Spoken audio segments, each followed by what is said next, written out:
ብዙ ሰዎች የሚጠፉት አንድ ብቻ በመያዝ ስለሚሄዱ ነው። ለምሳሌ ክርስቶስ ቤዛ ተብሎ በተጠራበት አንቀጽና ምስጢር የሚጠራ ፍጡር የለም። ይሄ የታወቀ ነው። በእግዚአብሔር የተሰጠ ስያሜ በሙሉ ስናየው ለእግዚአብሔር የሚገባው ነው ብሎ ቢመጣ አሁን እዚህ መልሶ የክርስቶስን ትምህርት ይክዳል ማለት ነው። የዓለም ብርሃን ነው አይደለም ክርስቶስ? እኔ የዓለም ብርሃን ነኝ ብሏል አላለም? እርግጠኛ ናችሁ? እሺ። ዓለም በጨለማ ተውጦ ነበር አልነበረም? ስለዚህ ዓለም ጨለማ ያበራ ብርሃን ማን ነው? ኢየሱስ ክርስቶስ ነው አይደል? ራሱ ደግሞ ሐዋርያትን እናንተ የዓለም ብርሃን ናችሁ ብሏል አላለም? ታዲያ ይሄን ምን እናደርጋለን? ምክንያቱም እሱ የዓለም ብርሃን ነው ካልን በኋላ እንዴት የዓለም ብርሃን ናቸው ይባላል ብለን መንቀፍ ይቻላል? ዓለሙን የሚያበራው እሱ ከሆነ ሌላ ብርሃን ምን አስፈለገ ታዲያ? እስኪ እንዲያው ሌሎች ወገኖችም የሚሰሙት ነውና ይሄ አሁን የዓለም ብርሃን እኔ ነኝ አለ። ቃሉን ለማስመስከር ደግሞ ምን አደረገ? የዕውሩን ዓይን አበራ። በቃ እኔ ብርሃን ነኝ አለ።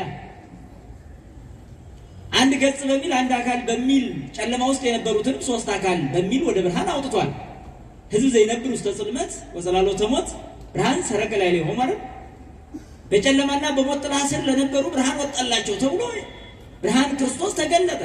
ሐዋርያትን መሰከሩለት፣ ነቢያት ትንቢት የተናገሩለት እሱ ተገልጧልና። ታዲያ እሱ የዓለም ብርሃን ነው ብለን ያመንኛ ራሱ ደግሞ የዓለም ብርሃን እናንተ ናችሁ ብሎ የነገራቸውን ሐዋርያት ብርሃን አይደላችሁ ማለት እንችላለን? እንችላለን? አንችልም። ስለዚህ እሱ የዓለም ብርሃን ስለሆነ ለምን ሐዋርያት የዓለም ብርሃን ይባላሉ ብሎ መቃወም አይቻልም። መቀበል ብቻ። አረዳዳችን ግን እሱ የዓለም ብርሃን የተባለበትና የሐዋርያት የዓለም ብርሃን የተባሉበት ይለያያል። ይሄን ነው የምንረዳው። ለምሳሌ በዮሐንስ ወንጌል ምዕራፍ 1 ላይ ቅዱስ ዮሐንስ ሲጽፍልን ወሃሎ አሐዱ ብእሲ ዘስሙ ዮሐንስ፣ ዮሐንስ የሚባል አንድ ሰው ነበር ይላል ስለ መጥምቁ ሲናገር። ስለ ብርሃን ሊመሰክር መጣ፣ እሱ ግን ብርሃን አልነበረም ይላል። ተመልከቱ። ሰማዕት ይኩን ከመ ብርሃን ምንድነው? ሰማዕት ይኩን ከመ ብርሃን መጻ ውስተ ዓለም፣ ብርሃን ወደዚህ ዓለም እንደመጣ ለብርሃን ሊመሰክር መጣ አለ። ማን? ዮሐንስ። ወለሊሁሰ ኢኮነ ብርሃነ፣ እሱ ግን ብርሃን አልነበረም ይላል። ይሄን ያለው ማን ነው? ቅዱስ ዮሐንስ። እሺ፣ ይሄ በዮሐንስ ወንጌል ምዕራፍ 1 ያለ ነው። ስለማን ይናገራል? ስለ መጥምቁ ዮሐንስ ነው።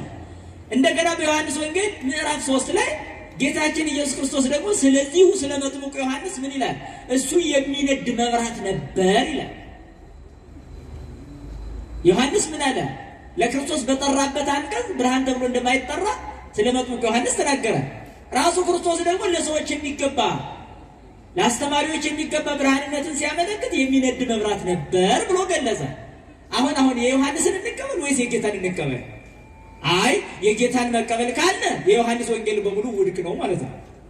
አይ የዮሐንስን ነው የምንቀበለው ካለ ጌታችንን ምን እያደረግነው ነው? ብርሃን የማይበለውን ዮሐንስን ብርሃን ብሎ ጠርቷል ብለን ልክ የማይገባ ነገር እንደተናገረ እየቆጠርን ነው። ወዴት አስናንተን የምናምነው ምን ብለን?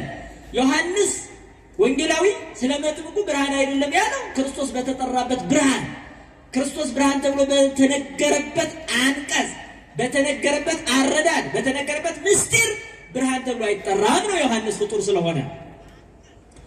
ክርስቶስ ደግሞ ዮሐንስን ብርሃን ወይም የሚነድ መብራት ብሎ ሲጠራ እውነት ነው። ክርስቶስን ለመቀበል የልባቸውን ብርሃን የሚከፍትላቸው አስተማሪ ሆኖ ቀድሞ የተላከ በነቢይ አዋጅ ነጋሪ ተብሎ የተነገረለት እሱ ብርሃን ነበር ነው።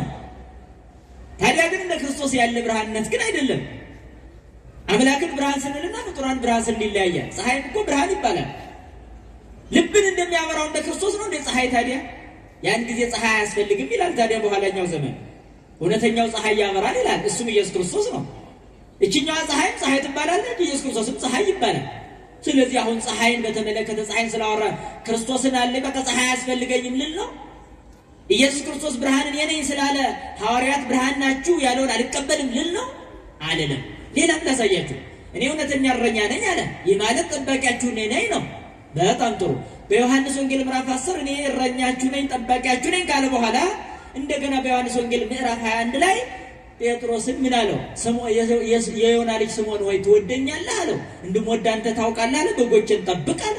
ስለዚህ እረኝነትን ሰጠ። በዚህ ሰዓት ጴጥሮስ ጠባቂ ሆኖ ተሾመ። ክርስቶስ እረኛ ነው ተብሏልና እሱ ነው እረኛዬ። ጴጥሮስ የሚባል አልፈልግም ልል ነው። ካህን የሚባል አያስፈልገኝም ልል ነው። አየህ፣ ስትስት መንገድ ሲሳት እንደዚህ ነው። መጽሐፍ ቅዱስ ስለ ክርስቶስ እረኝነት ሲናገር ዓለማትን በሙሉ የሚጠብቅ በመሃል እጁ የያዘ የባህሪ እረኛ ነው። የእስራኤል እረኛቸው አድምጥ ሲባል የነበረ እግዚአብሔር ይርኤየኒ ወአልቦ ዘያሳጣኒ፣ እግዚአብሔር እረኛዬ ነው የሚያሳጣኝ የለም፣ በለመለመ መስክ ያሳድረኛል ያለው የነብዩ ቃል የሚፈጸመው በክርስቶስ ነው። ይሄንን እረኝነት ማንም ፍጡር አያገኘው። ነገር ግን እርስ በርስ ደግሞ መተባበቅ እንዳለ ሲያሳይ ደግሞ ቅዱስ ጴጥሮስን የምዕመናን ጠባቂ አድርጎ ትወደኛለህ ወይ? እንደምወድ አንተ ታውቃለህ ቢለው በጎችን ጠብቅ። ሁለተኛ ጠየቀው፣ እንደምወድ አንተ ታውቃለህ አለው። ግልገሎችን ጠብቅ፣ ጠቦቶችን ጠብቅ ብሎ 3 ጊዜ ሽማግሌዎችን፣ ወጣቶችን፣ ሕፃናትን እንዴት መጠበቅ እንደሚገባ አስረክቧል። ስልጣን የመጠበቅ ስልጣን ሰጥቷል። ስለዚህ በዚህ ሰዓት እረኛ የተባለ ክርስቶስ ነውና ሐዋርያት እረኞች አይደሉም፣ ካህናት እረኞች አይደሉም፣ መምህራን እረኞች አይደሉም ማለት ይቻላል? አይቻልም። ይህንን ነው የምንይዘው። ስለዚህ አሁንም በዚህ በተመለከተ ስንመለከት ኢየሱስ ክርስቶስ ዓለምን የዳነ በደሙ የዋጀ ቤዛ ነው ተባለ። እሺ ጥሩ፣ እውነት ነው። ይሄን የሚክድ ማን አለ? ስለዚህ አዲስ ናት እንጂ ቤተክርስቲያን ሲጀመር ስጋውን የምንቀበለው ቤዛችን ነው ብለን አይደል እንዴ? ምን ሞራል አላቸው ስለ ቤዛነት ለመናገር ራሱ መናፍቃን? እውነቱ ሆነ ስጋውና ደሙን እንኳን አማናዊ ብሎ የማያምኑ ሰዎች እንዴት ስለ ቤዛነት ይናገራሉ?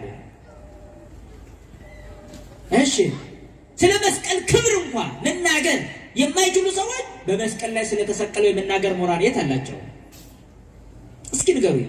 ተሰቃዩን ብቻ ማሰብ ይሆናል? መስቀሉን ማሰብ እኮ የበለጠ ተሰቃዩን ብታስብ ያደርጋል። ስለዚህ የመጀመሪያውን የሰው ልጅ ውድቀት ብናስብ 3 ነገሮች መካከል እናገኛለን። አንደኛ ሔዋንን እናገኛለን። በሴት ምክንያት ነው ዓለም ወደ ጥፋት የተመራው።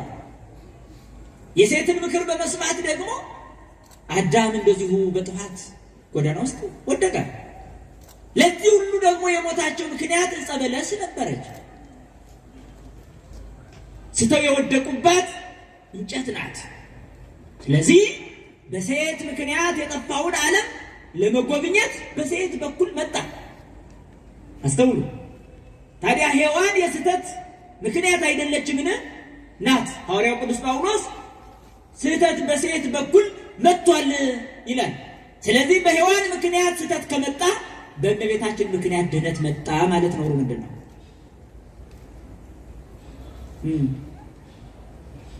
ዓለም በሙሉ በኃጢአት የተገዛው በሴት በኩል ነው።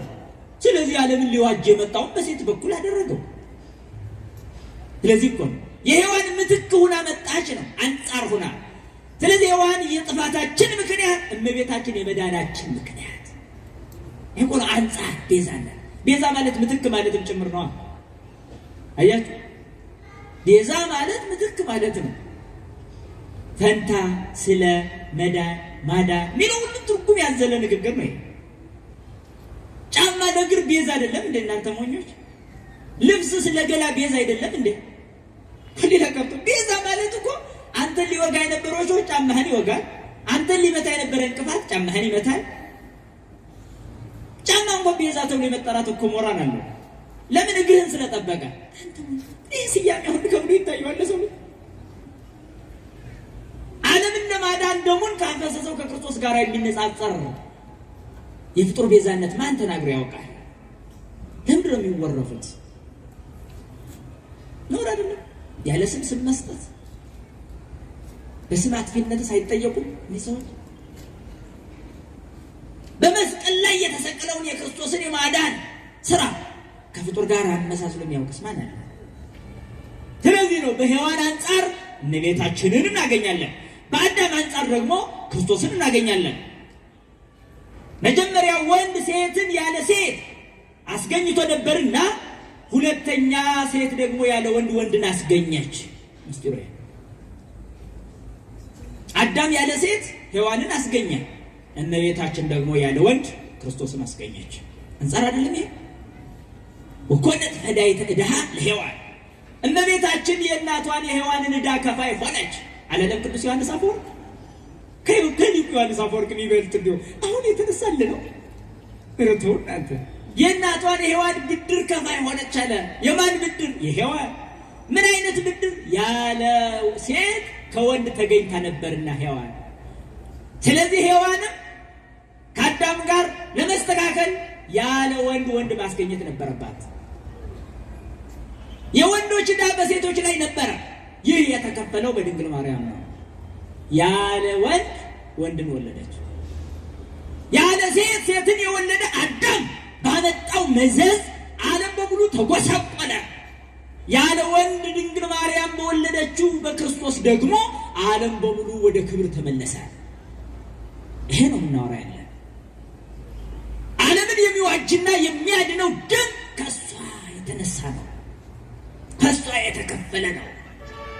ስጋ ይዞ አልመጣም። ደም ይዞ አልወረደም። የዚህ የአዳኙ እናት እሷ ናት ነው እያልን ያለ ነው። ከሷ የተከፈለ ስጋ መለኮትን ተዋህዶ አምላክ ሆነ። የአምላክ እናት ሆነች። እናንተ ሞኞች የአንዲት ሀገር ጠቅላይ ሚኒስትር እናቱ እንኳን ምን ያህል ልትከበር እንደምትችል አታውቁም? ምን አይምሮ ቢጠም ነው ነገሩ። ዲያብሎስ ፍጹም ጥላቻን በአይምሮአቸው ላይ ያሳድርባቸው። ለዛ ነው መነቃቀፍ የሚወዱት። ተመልከቱ።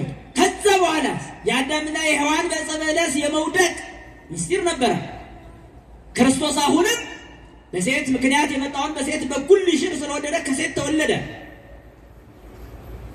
በዕፀ በለስ ምክንያት የገባውን የዓለም ሞት በእንጨቱ በኩል የገባውን በዕፀ መስቀል በኩል አስወገደው። በመስቀል እንጨት ነውና ከተሰቀለበት በኋላ ግን ክቡር መስቀል ተባለ። እስመ አንጠብጠበ ደመ ቃል ኢሃናኒ በባህርየ ሥጋ ዘሐመ የማይታመን መከራ የማይስማማው ቃል በሚታመን ሥጋ መለኮታዊ ደሙን አንጠብጥቦበታልና ለመስቀል እንሰግዳለን አሉ አባቶቻችን። ለምን ቅዱስ ዳዊት በትንቢት እግሮቹ በቆሙበት እንሰግዳለን ብሎ ነበረ? እግሮቹ የቆሙበት የት ነው ንገሩኝ? መስቀል ላይ ነው የተቸነከሩት። መለኮታዊ ደም የተንጠበጠበበት መስቀል ዋጋ አለው ለኛ። አንዳንድ ሰነፎች በጣም ወራዳ በሆነ አነጋገር አባቴን የገደለው ሽጉጥ ምን ያነቃል? ያው ጠላቴን እገልበታለሁ ሞኝ ያውቅም። የክርስቶስ ደሙ የተንጠበጠበበት አጋንንት የሚፈሩትና አጋንንት ሁሌ የሚሰቀቁት ሆኖ ነው የቀረው። ለዛ እኮ ነው በውስጣችን መስቀል በውጫችን መስቀል፣ እኛም እጅ ስንዘረጋ መስቀል ሆነን ነው የቀረው። ይሄ ያለን መስቀልን አጋንንት መስቀሉን ከፈራ ከአጋንንት ማህበር ውስጥ እንደተሳተፍኩ ወቅ አይ ምክንያቱም መስቀልን የሚፈሩ አጋንንት ናቸው። ስለዚህ በበለሱ አንጻር መስቀል ተተክሏልና ይህ መስቀል ምን ይባላል? ቤዛ በእንጨቱ ምትክ ቀርቧል። ዕፀ በለስ ለሞት ምክንያት ሆና ቀርባ ነበረ። ዕፀ መስቀል ለሕይወት ምክንያት ሆኖ ተተክሎ ክርስቶስ የነገሰበት ዙፋን እምድኅረተ ለአልኩ እምድር እስህብ ኩሎ ሀቤ። በዮሐንስ ወንጌል ራሱ እንዲህ ብሎ ነገረ። ምን አለ? ከፍ ብዬ በተሰቀልኩ ጊዜ ሁሉን ወደ እኔ ስባለሁ። ስለዚህ እኛ በመስቀል ላይ ሆኖ የጠራን ሰዎች እኮ ነን። እንዴት መስቀሉን እንጠላለን ታዲያ? መስቀል ላይ ሆኖ የጠራን እኛ መስቀል ላይ ሆኖ የጠራን ሰዎች መስቀሉን አንረሳም። ለዛ ነው እንዘ መስቀሌ የሐውር ቅድሜ ወይ ደምሰሰ አሰረክባ ዘእደዊሁ ወገሪሁ ወርግዘ ተገበሁ። በኋላ ሲመጣ እንኳ የመስቀሉን ምስጢር ሳያጠፋ ይመጣል፣ እትራቱን ሳያጠፋ ይመጣል ይላል። እንዲህ ተሰቀየላችሁ ነበር፣ አምናችሁ ነበር፣ አላመናችሁ። ማሳያ የእጁ እትራት እንኳ ሲያርግ እንኳ መላእክት አልጠየቁትም። ይቁስል ብለው ጠይቀውታል። ይቁስል ምንድን ነው ብለው ጠየቁት። በወገኔ ቤት የቆሰልኩት ቁስል ነው፣ ቆሰል ነው፣ ቸነከር ነው።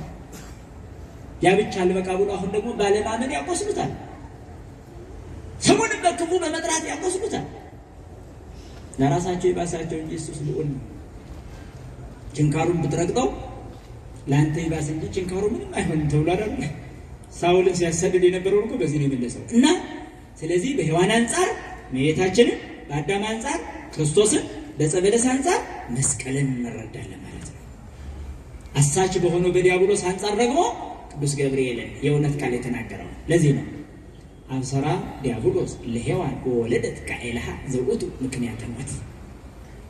ሔዋንን ዲያብሎስ አበሰራት፣ የሞት ምክንያት የሆነውን ቃኤልን ወለደችው።